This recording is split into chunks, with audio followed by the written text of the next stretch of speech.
Olá pessoal, tudo bem? Eu sou a Carmen do blog Kiwi do Mundo e hoje eu venho dar continuidade à segunda parte do vídeo Perguntas e Respostas. Se você não sabe do que eu estou falando é porque você não viu o primeiro vídeo onde eu estou respondendo perguntas de vocês e você também não me segue no Instagram, o Kiwi do Mundo, vou deixar aqui embaixo, onde eu postei uma foto pedindo para vocês me fazerem perguntas sobre livros e literatura. Não, livros e leitura. E muita gente perguntou bastante coisa. Eu lembrei que eu já tinha feito um vídeo sobre minha formação, outro sobre para ler em outro idioma, outro sobre como me tornei leitora e também não falei lá, mas estou falando aqui, falei no primeiro vídeo, um sobre spoilers, ler muito, ler pouco, como fazer para ler mais. Apesar disso, muita gente me fez perguntas que eu já tinha respondido.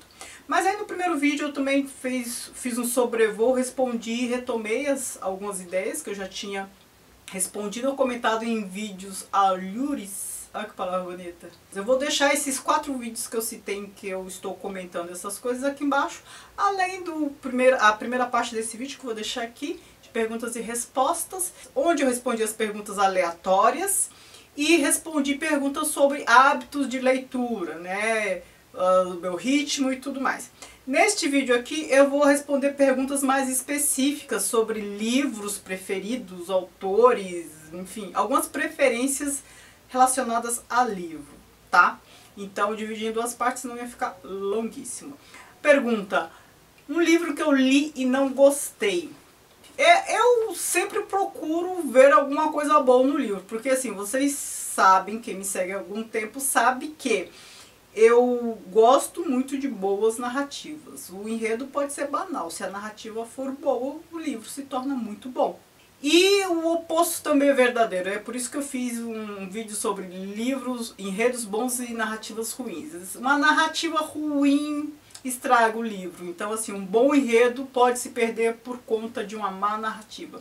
Um exemplo disso é o que me vem à mente, é a Ilustre Casa de Ramírez, que eu tenho aqui.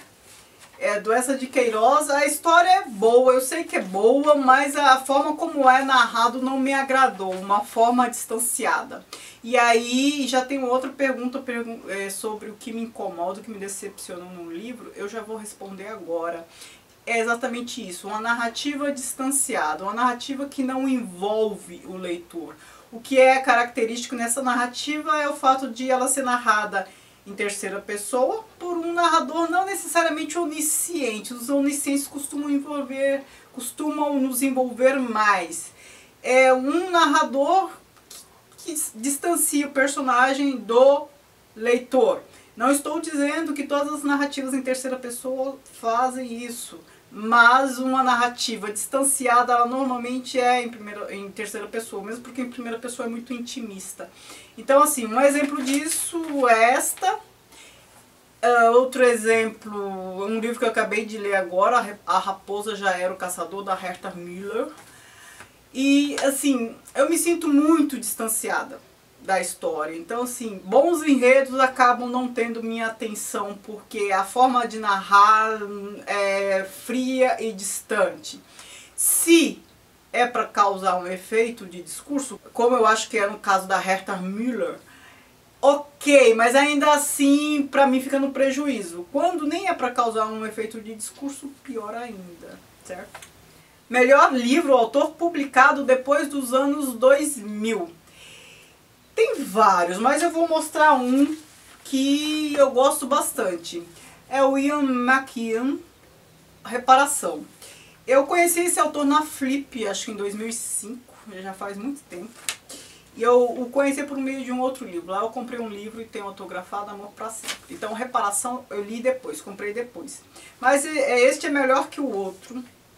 Eu acho fantástico. Este é um livro sobre o qual eu não fiz vídeo e não vou fazer porque qualquer coisa que eu revelar aqui, dá pra revelar muito pouco sem estragar a leitura, né, de quem ainda não leu. Então assim, spoiler neste caso aqui atrapalha muitíssimo, por isso que eu não faço, mas eu acho um livro muito bom. E o autor também é muito bom, ele escreve muito bem, desde o outro livro que eu li dele, Amor pra Sempre, eu percebi que o cara escreve muito bem. Para citar um apenas, mas eu também poderia citar o Walter Hugo Mãe e alguns outros. Quando lerei A Morte de Virgílio, que é este livro aqui, ó, vejam que está no plástico ainda, é do Hermann Broch. Não sei, só Deus sabe. Você está fazendo uma pergunta muito difícil. Eu tenho muitos livros para ler. Esse aqui está na relação, acho que dos 100 livros da revista Bravo. Eu vou ler um dia, mas eu não posso determinar uma data. Livro que me causou frustração. E por quê? Alguns livros me frustraram, não muitos, mas eu lembro fortemente desse aqui. A Menina que Roubava Livros, do Marcus Zusak, um australiano. E é por conta da narrativa, sim e não. Não é por conta de narrativa distanciada. Não é isto que me incomoda aqui. Nem é o caso, sabe? Mas aqui é a morte narrando. Só que a narração é muito ruim. É a morte narrando, mas a gente esquece que a morte está narrando a história, boa parte do livro. Às vezes a morte se faz presente, a forma de narrar, ela se denuncia, ela faz uma piadinha e a gente percebe que é a morte. Mas eu acho que ele não soube narrar bem, não soube usar bem esse foco narrativo. Escolher a morte para narrar. O Saramago tem a personagem da morte em As Intermitências da Morte. A morte não narra, mas a morte ali representada, que não é o foco narrativo, é muito melhor representada do que aqui, certo? Então eu acho que ele teve uma ideia muito boa, mas não soube aproveitar. Ele não soube fazer uma boa narrativa, não soube aproveitar esse foco narrativo. O que me frustrou, porque a história é boa, eu acho que ficou capenga.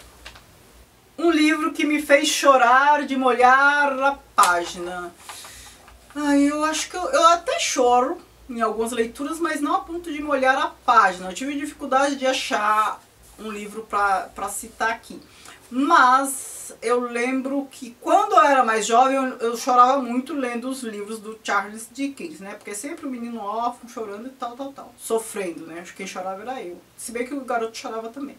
Mas acho que o mais recente que me pôs nessa situação foi Os Miseráveis, que tá ali. Eu esqueci de pegar para mostrar para vocês, mas vocês sabem qual é, né? Do Victor Hugo, Os Miseráveis.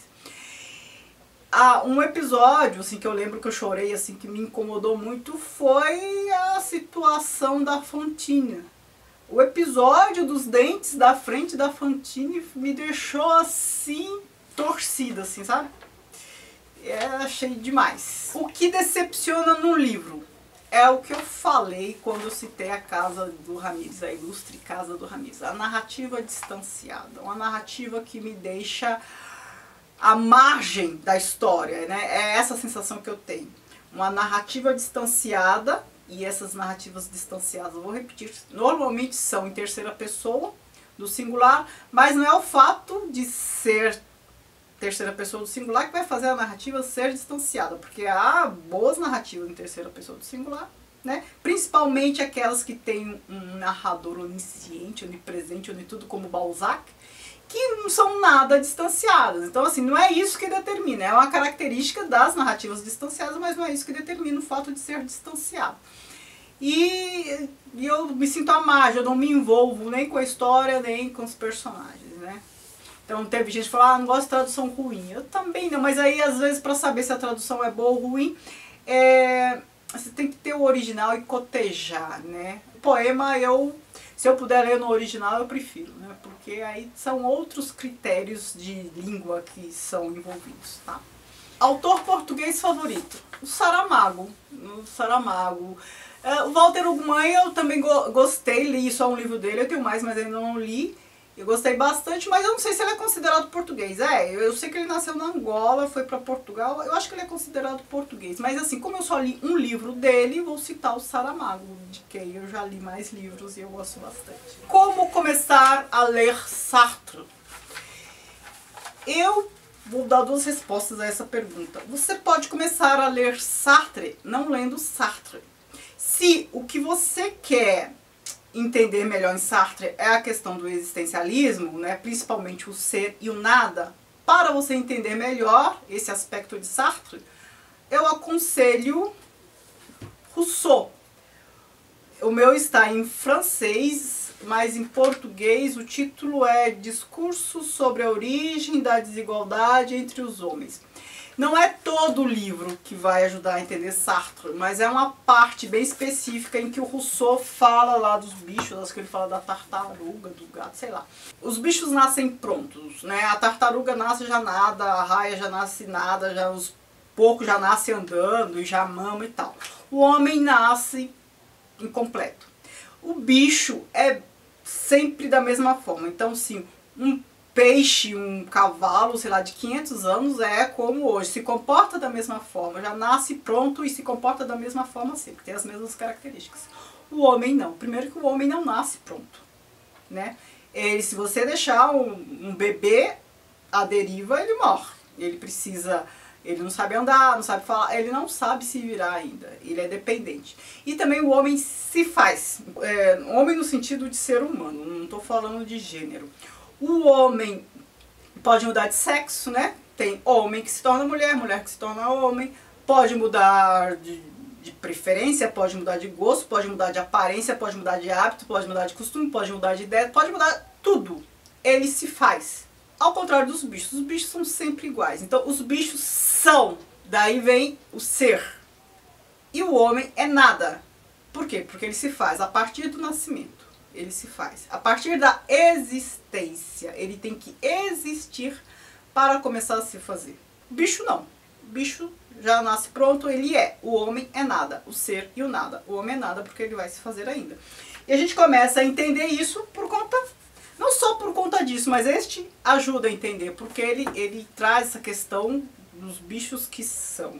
Para entender o existencialismo de Sartre, eu sugiro Rousseau. Eu fiz um vídeo sobre a náusea, e a náusea eu comento isso. Aliás, eu sugiro outros livros até para entender o existencialismo de Sartre. Eu faço assim uma evolução, digamos, bibliográfica para entender um pouco disso. Vou deixar aqui para quem quiser saber. Agora, se você quer ler Sartre, começar por Sartre mesmo, Sartre a partir de Sartre, eu sugiro você ler algo mais leve, que não filosofia. Então você pode ler, leve assim, mais ou menos, né? Você pode ler Entre Quatro Paredes. A minha edição está em francês e é uma peça de teatro, mas nessa edição eu tenho duas peças de teatro. Então a peça é bem curta. Ela aqui em francês é huis clos, mas aqui são duas peças. Então a peça é bem curta e aqui que a gente tem aquela frase, o inferno são os outros, porque são quatro pessoas que se odeiam, se metem em confusão e elas estão no inferno, elas já estão mortas. Então um sente vontade de matar o outro, mas matar como se já estão mortos, né? É o inferno, estão no inferno, o inferno são os outros. Então assim, se for para começar a se familiarizar com Sartre, tá aqui a sugestão. Livro favorito da vida. Aí é uma dificuldade, gente. Eu não consigo escolher um livro favorito da vida, um autor favorito. Eu fiz um vídeo, os meus autores favoritos, né? E já tô para fazer a segunda edição, lá eu cito alguns. Eu fiz um vídeo sobre meus poetas favoritos, lá também eu cito alguns poetas. E eu fiz um vídeo, os livros que mudaram a minha vida, em que eu cito livros que foram importantes para mim, que mudaram a minha forma de pensar, ajudaram a me constituir. Mas não são necessariamente os favoritos, são livros que mudaram a minha vida apenas. Então assim, eu tenho dificuldade de escolher porque... por que eu tenho que escolher um ou 10?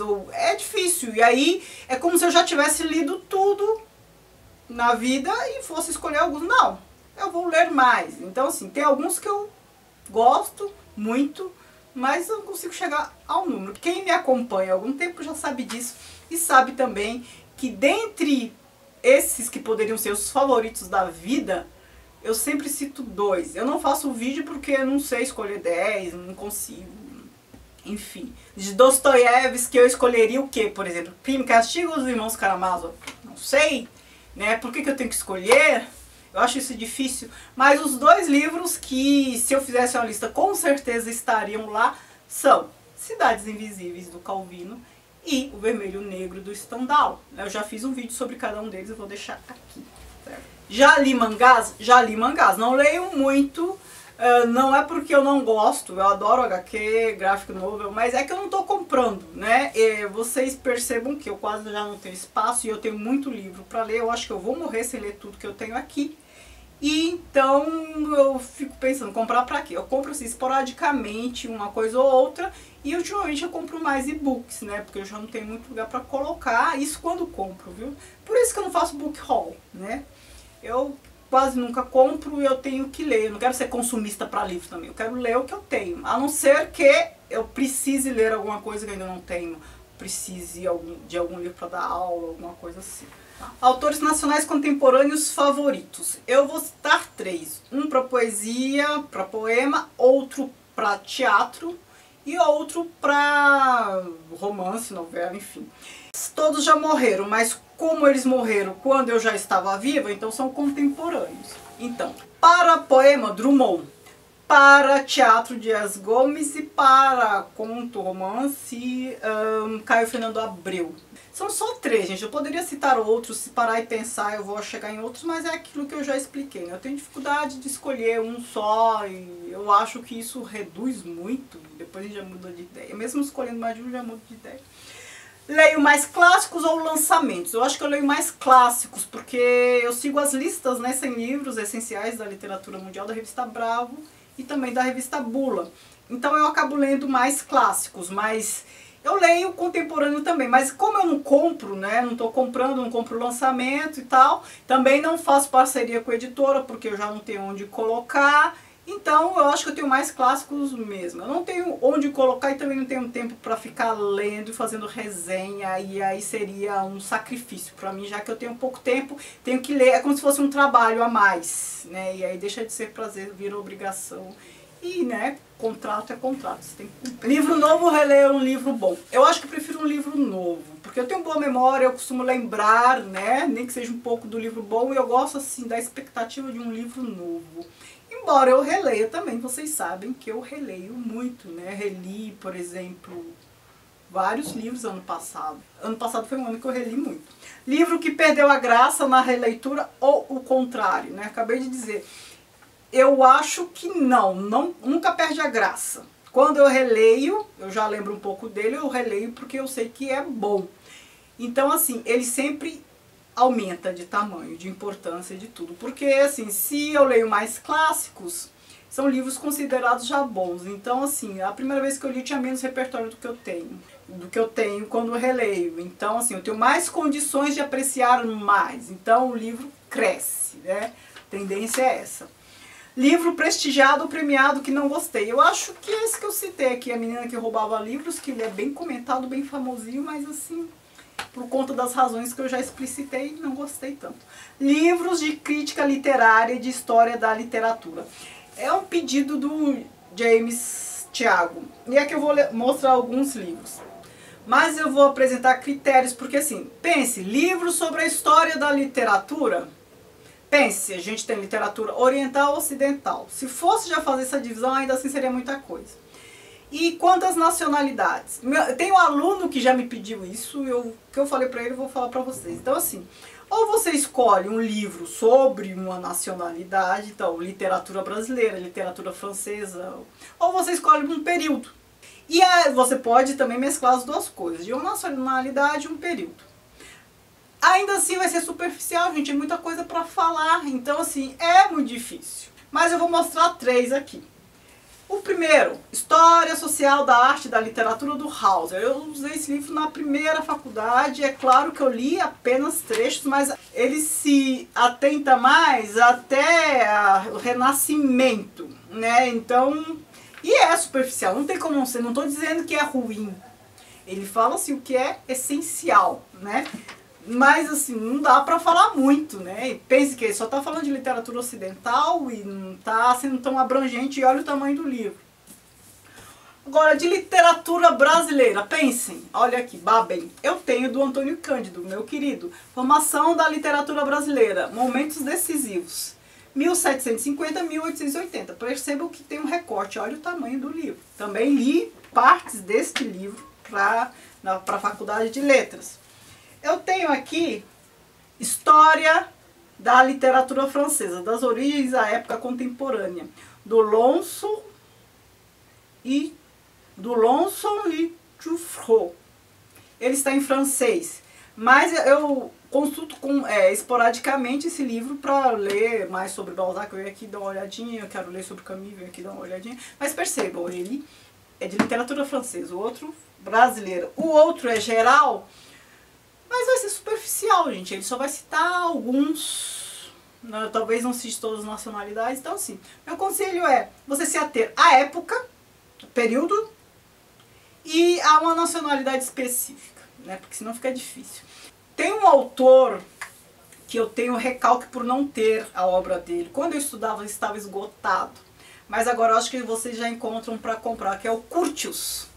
Ele é um grande crítico sobre literatura latina, literatura clássica latina. Acho que vai até, sei lá, a Idade Média, ele comenta. Acho que é sobre a Idade Média, inclusive. Então ele deve ir da Antiguidade até a Idade Média, alguma coisa assim. Já tem livro dele aí, já edição nova, mas eu acho que é caro. É um bom livro para vocês comprarem, o cara é muito bom. Agora, sobre crítica literária, aí depende do que você quer estudar. Eu tenho aqui o Mimesis do Auerbach, que é muito bom. Eu tenho a personagem de ficção do Antônio Cândido, Anatole Rosenfeld, Décio de Almeida Prado, Paulo Emílio Salles Gomes. Eu estudei esse livro aqui. Então, literatura básica do curso de letras da USP. Personagem de ficção. Isso aqui é para você estudar perfil de personagem e tudo mais. Aqui é sobre crítica de modo geral. Aqui, a lógica da criação literária, da Kate Hamburger. Aspectos do romance, do Forster. A estrutura do romance, do Edmund Muir. Tem aqui outro do Auerbach, a novela no início do Renascimento, Itália e França. Tem aqui a ascensão do romance do Ian Watt. Tenho aqui a teoria do romance do Lukács. Eu li trechos disso aqui para a faculdade, né? Aí eu comprei a edição novinha. Tem também as estruturas narrativas do Todorov. Acho que eu tenho aqui as estruturas narrativas do Todorov. Outro sobre conto, que é muito famoso, também literatura básica, Morfologia do Conto, do Vladimir Prop. A minha edição está em espanhol, mas vocês acham em português, tá? Então, assim, se você conseguir ler tudo isso, show de bola. Eu não li tudo na íntegra até hoje. Meu filósofo favorito, Nietzsche. Quem viu meu vídeo sobre Nietzsche, eu disse que os meus filósofos favoritos são Nietzsche e Aristóteles. É verdade, porque os dois são bem abrangentes e para mim o Nietzsche é o último grande filósofo. Grande no sentido de ser mais abrangente. Há bons filósofos depois dele, mas tratando questões específicas. Eu gosto muito do Camus também, eu fiz O Que Esperar de Camus. E gosto muito do Foucault, né?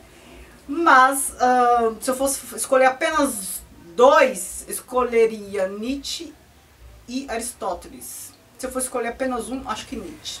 Livro de não ficção favorito. Então, isso é difícil, aquilo que eu falei pra vocês, né? Mas eu posso citar um que eu terminei de ler agora, que é O Trato dos Viventes, do Luiz Felipe de Alencastre. Eu fiz até uma playlist aqui de leitura compartilhada. Então, assim, é um livro muito bom, sabe? Você tem que ler devagar pra ir digerindo, é um livro muito bom. Mas há vários livros bons. Retomo aquilo que eu disse, essa dificuldade de escolher uma coisa só. Eu posso citar várias coisas. Livro de não ficção em língua original, né? Estou perguntando se eu leio. Quando eu posso, se eu tiver, leio. Aqui um exemplo é Origem das Desigualdades entre os Homens, do Rousseau. Está em francês, eu li em francês, né? Quando dá, a gente lê. Eu acho que eu li também Discurso da Servidão Voluntária, do Etienne de la Boétie, também eu li em francês, é super cool. Desonra, do Coetzee, eu acho que é assim que fala, não sei o sobrenome dele, desse sul-africano. O que eu achei desse livro? Que é este livro aqui. Eu li este livro há muito tempo, o autor nem tinha ganhado o prêmio Nobel. E eu lembro que eu gostei. Nem era essa edição, eu li, dei de presente, isso já faz uns 15 anos, sei lá. E agora eu tenho essa edição aqui, aí depois eu comprei porque eu quero reler, mas ainda não reli. Quando eu reler, eu prometo fazer um vídeo, né? O Henrique me perguntou, ele é curioso para saber a minha opinião sobre este livro, mas assim, eu prefiro reler para dar a opinião. Tenho assim a memória emocional, eu lembro que eu gostei, eu lembro que tem a situação de estupro, eu lembro que eu achei forte e tal, mas eu gostei. E assim se encerram as questões que me fizeram, as perguntas que me fizeram. Se você tem mais alguma pergunta para me fazer que não esteja naqueles 4 vídeos pendurados aqui embaixo, ou na primeira parte desse vídeo de perguntas e respostas, ou eu não tenho respondido aqui agora, vocês podem deixar que eu responda, eu faço um terceiro vídeo, tá bom? Então eu espero que eu tenha esclarecido, que eu tenha atendido, que eu tenha dado conta do que vocês esperavam de mim para esses vídeos, certo? Para essas perguntas todas, tá bom? Muito obrigada por assistir, não se esqueça de se inscrever no canal se não for inscrito, de me seguir no Instagram e no Facebook, que é a página do blog O Que Vi do Mundo. Obrigada, beijos e tchau, tchau.